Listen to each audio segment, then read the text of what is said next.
Pesquisa da Horus e Instituto Brasileiro de Economia da Fundação Getúlio Vargas mostra que caiu o custo da cesta básica em 5 capitais. Beatriz Manfredini, onde é mais caro se alimentar? Onde foram registradas essas quedas bem-vindas também, não é, Beatriz?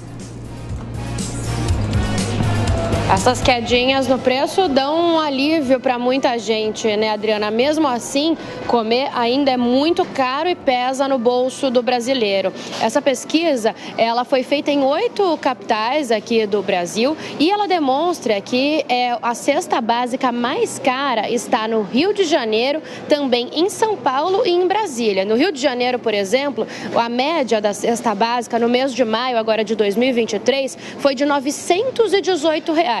Já que em São Paulo de R$ 853 e em Brasília de R$ 736. Claro que a gente também tem as capitais em que o preço ficou menor, ficou mais barato. E dessas capitais nós falamos de Belo Horizonte, em que o preço médio da cesta básica está em R$ 623, Manaus R$ 668 e Curitiba R$ 709. Esses são os menores valores, então tem uma variação grande dependendo da capital. O fato é que essa pesquisa, ela identificou que o preço médio dessa cesta básica no mês de maio de 2023 caiu em 5 das 8 capitais pesquisadas. As capitais que registraram as maiores quedas nos valores são Fortaleza, uma queda de 2,1%, e também Brasília, de 1,4%. Já as capitais que registraram altas, entre as capitais, né, que tiveram aumento nos preços dos alimentos, nós temos aí principalmente Salvador, com um aumento de 0,5%, e Manaus, com um aumento de 0,3%.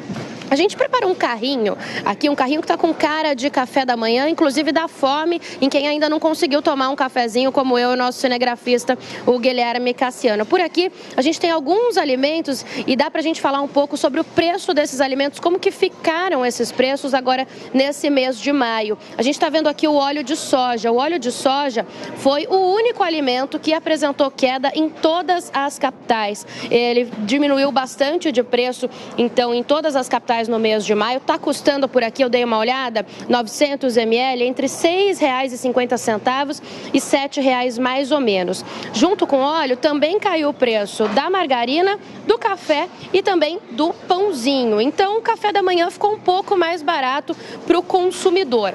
Apesar disso, desses itens básicos de café da manhã, como margarina, pão e café, estarem em queda, o que a gente não tem em queda é o ovo. O ovo registrou alta, é o 4º mês consecutivo, inclusive, que ele registra alta, e é um alimento que também é bem presente no café da manhã, que muita gente gosta de consumir nesse horário cedinho.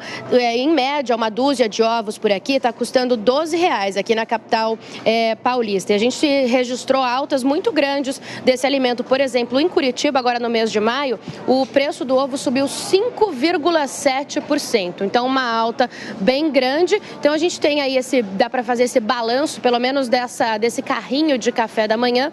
A maioria aqui desses alimentos registrando queda, mas alguns com uma alta muito forte. Então, a gente sabe que essa queda é uma notícia boa, mas que ainda há dificuldade aí para o brasileiro fazer as compras e comer direitinho durante o mês, Adriana. Com certeza. Valeu pelos dados todos, Beatriz. Até daqui a pouco de novo. Diogo Schelp, se alimentar é essencial e a cesta básica traz produtos básicos da alimentação do brasileiro. O que provoca a queda ou o aumento desses valores, Diogo?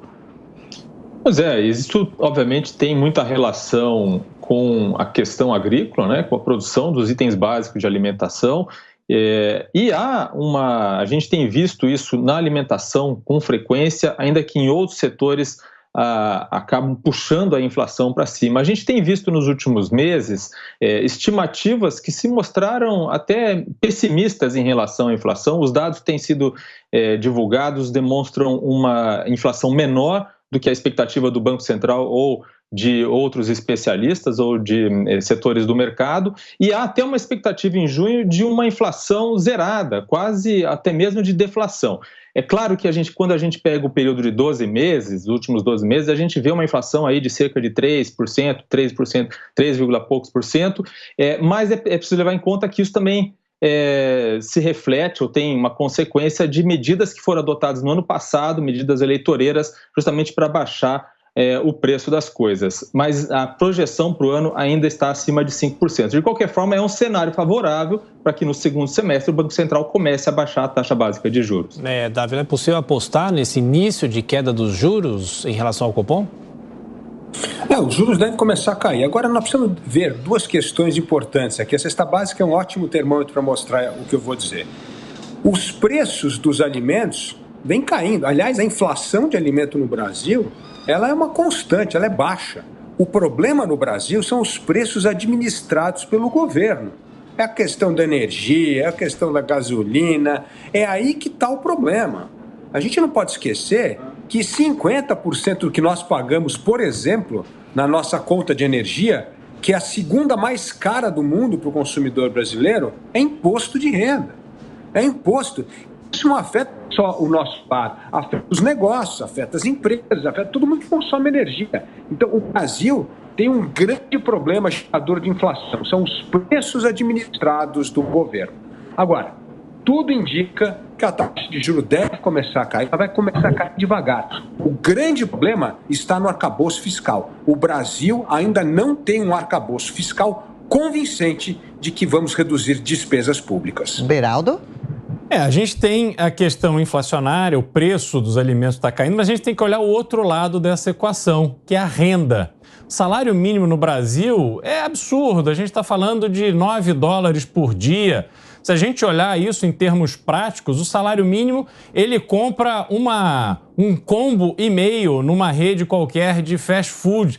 Quer dizer, isso não é suficiente para uma família viver com dignidade, né? E o governo, se a gente olhar friamente em todos os projetos que estão sendo discutidos, cadê o projeto para efetivamente aumentar a renda, gerar emprego, fortalecer a economia? Não tem. O que a gente está discutindo agora de arcabouço fiscal, como comentou o Dávila, é uma substituição à lei de responsabilidade fiscal, o teto de gastos. O governo não quer passar pelo risco que Dilma Rousseff passou, que teve o seu impeachment realizado pelo Congresso Nacional. Então acaba com o teto de gastos, vamos discutir o arcabouço, manda para a Câmara. A Câmara transforma em algo um pouco melhor, mas não é suficiente. Então temos muitos problemas no Brasil, mas os problemas estruturais efetivos não estão sendo tratados.